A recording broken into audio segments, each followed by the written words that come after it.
Here we are, day 148 of 365 days towards racial change. My name is Tomlin's Nightback. Let's get right to it.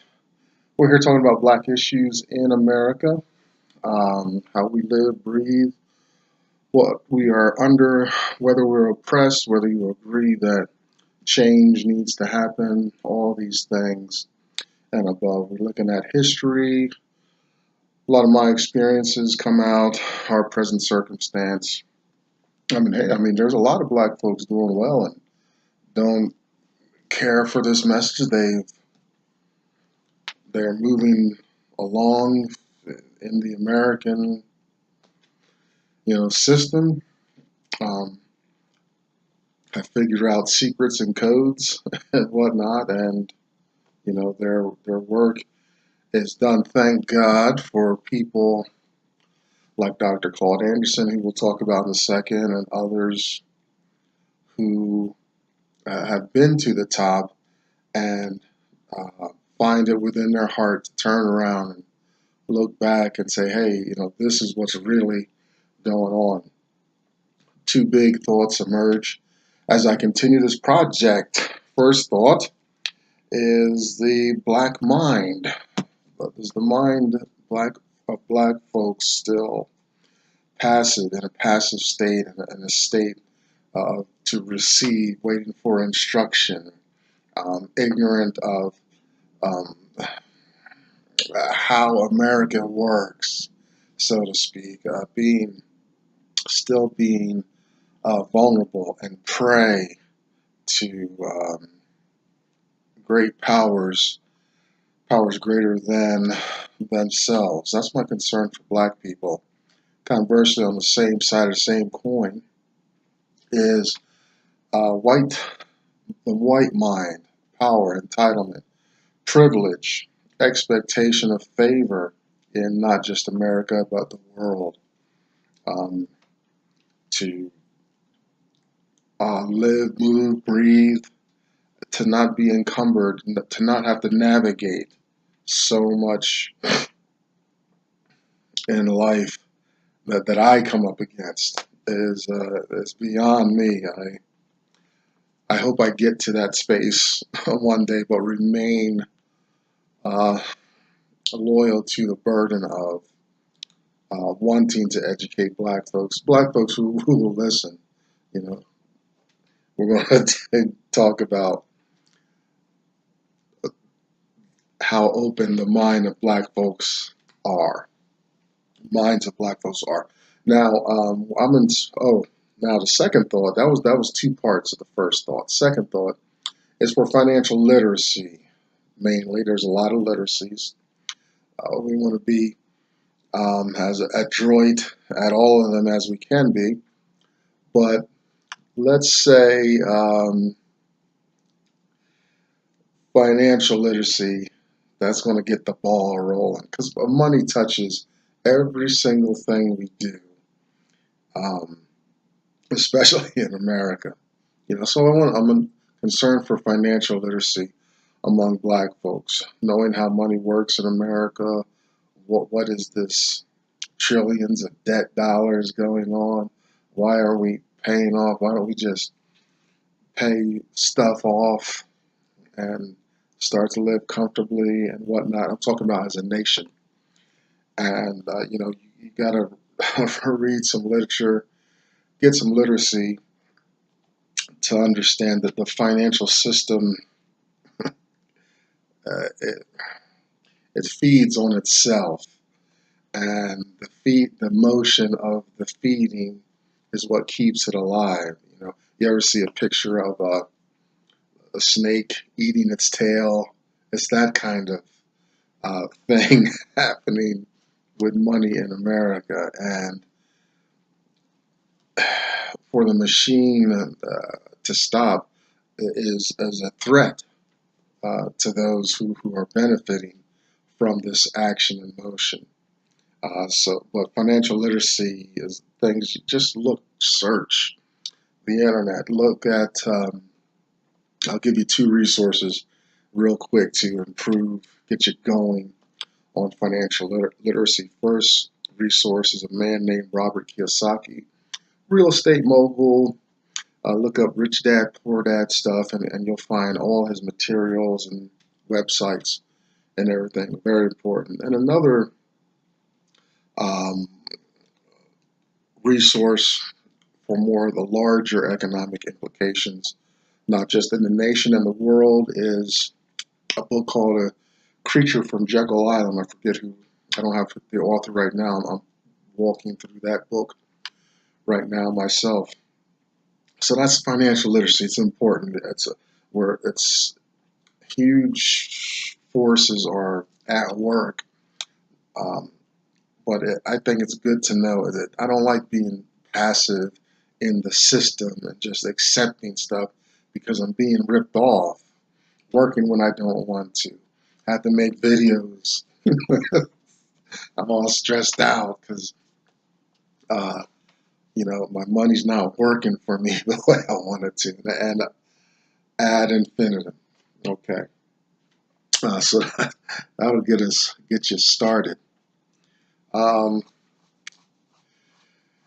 another resource I want to talk about, and he's not so much for the economic implications beyond seeing black folks do better economically in America. He doesn't go into complex macroeconomics and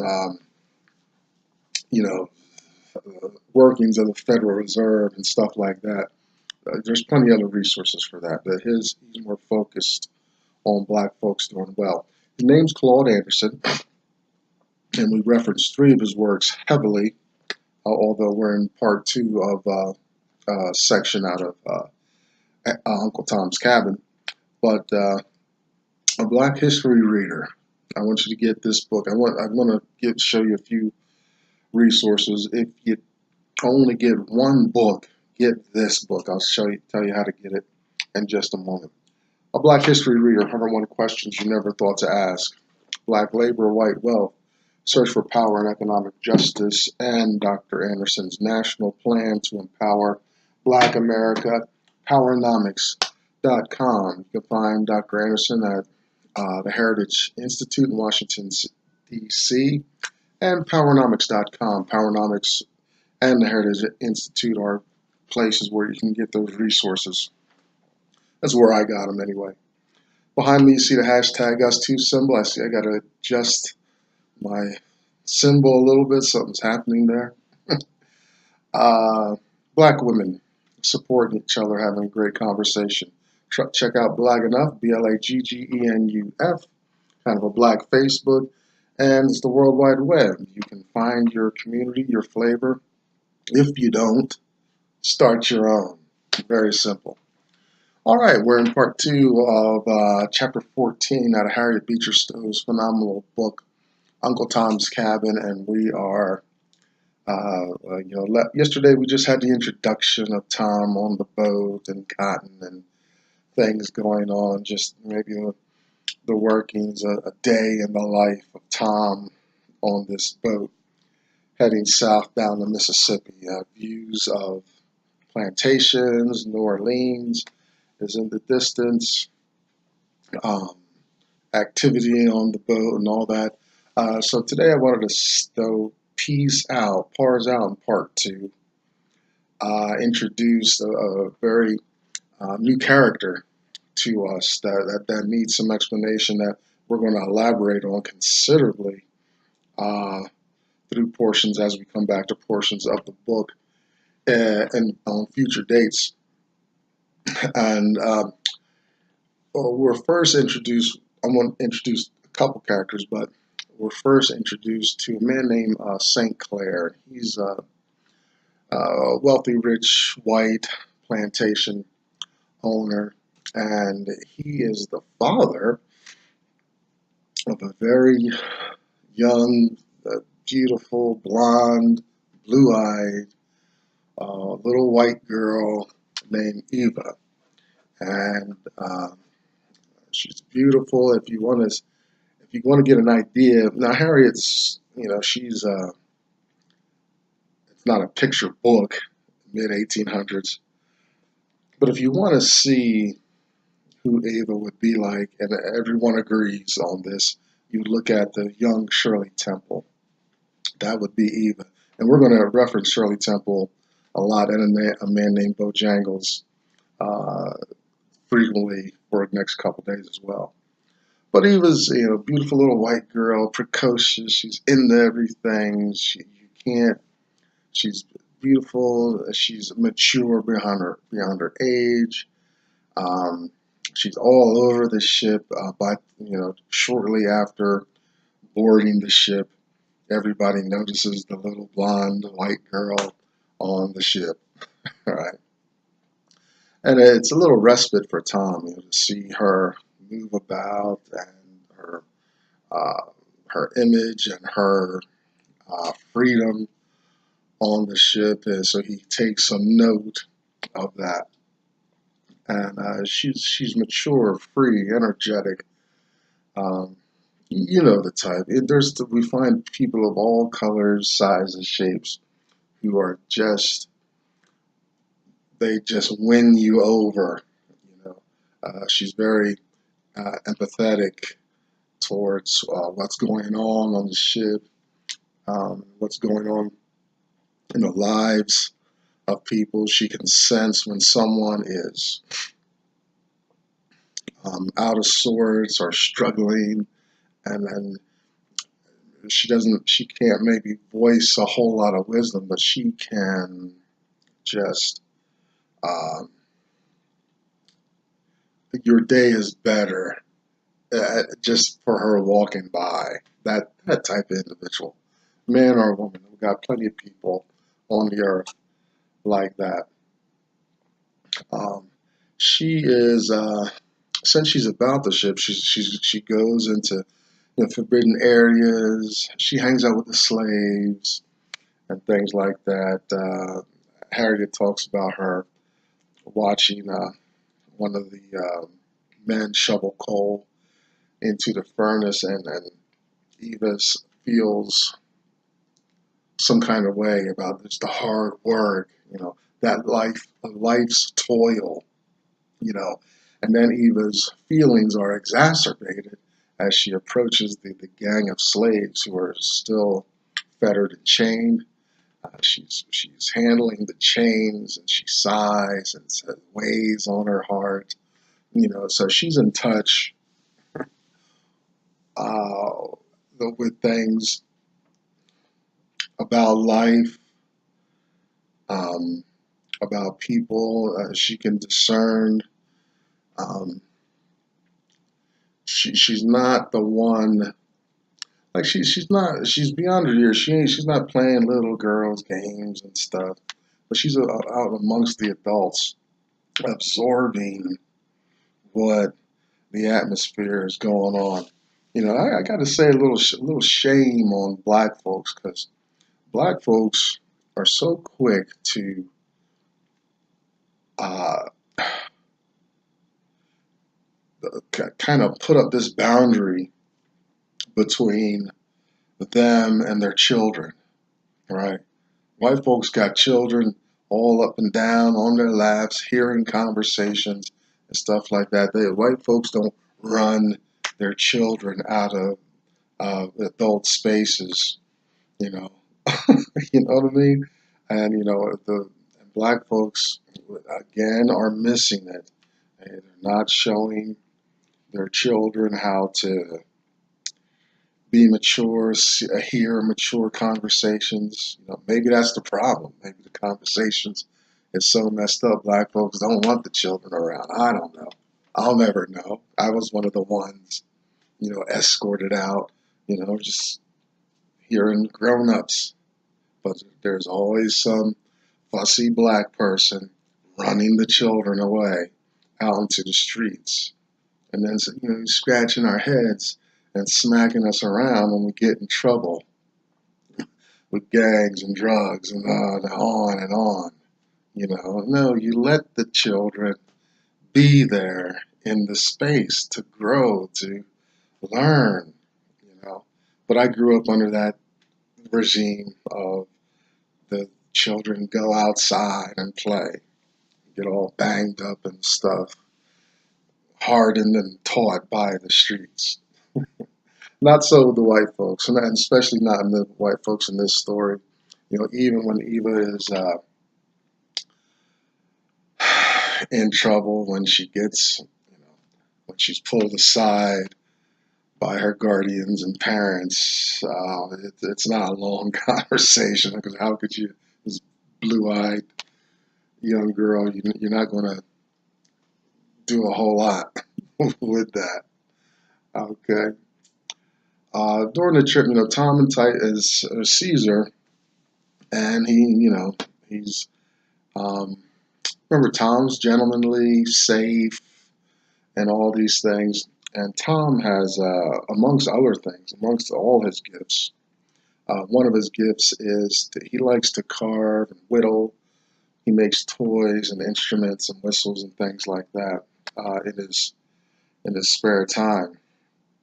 And so he's got a pockets full of these toys and trinkets. And as she's moving about, much like a new animal.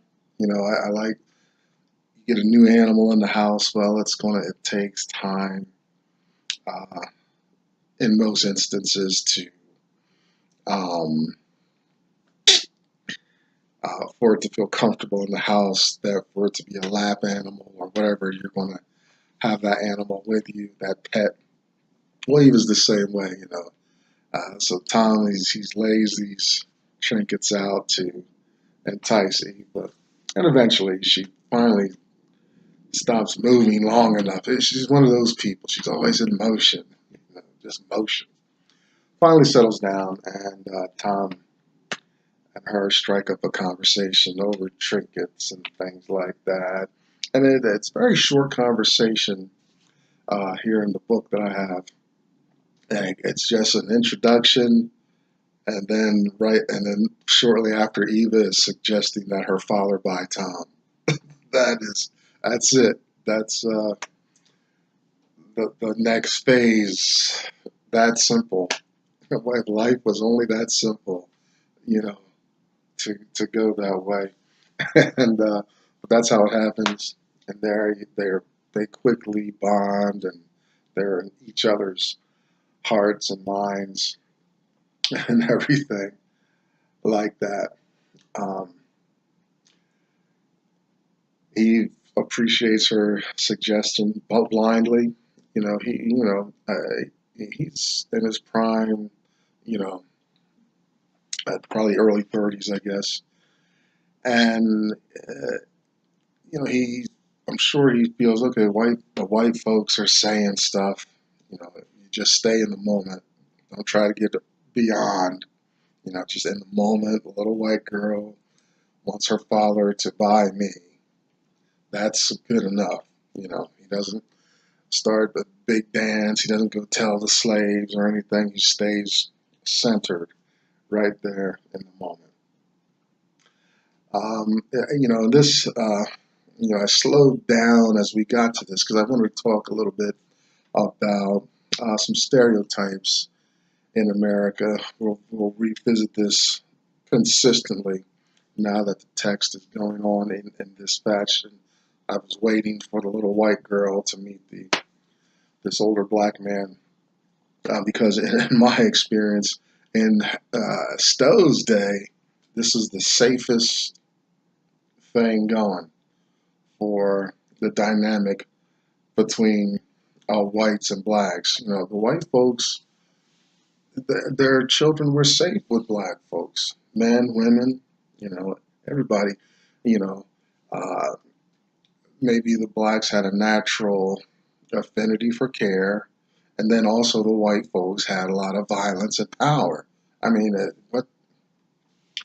So some of my anguish in this scene is that in the 21st century, we've got so many stereotypes, dogmas embedded within American culture that forbid this kind of union, this kind of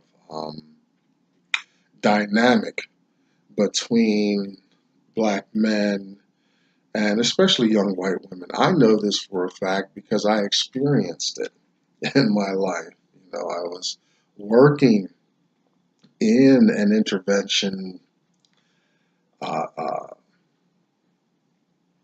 uh, program.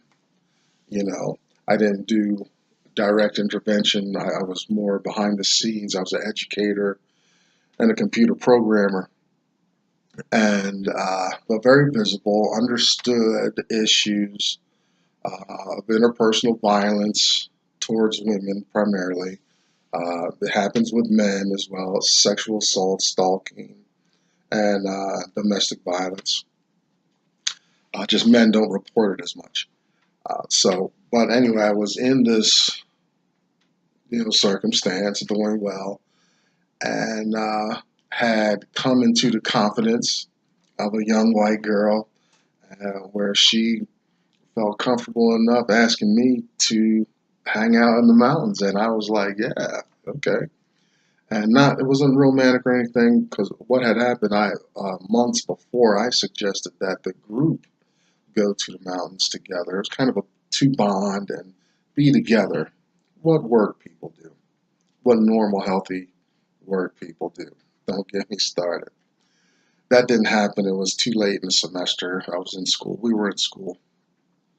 But she asked me personally, and I said, well, what about the group?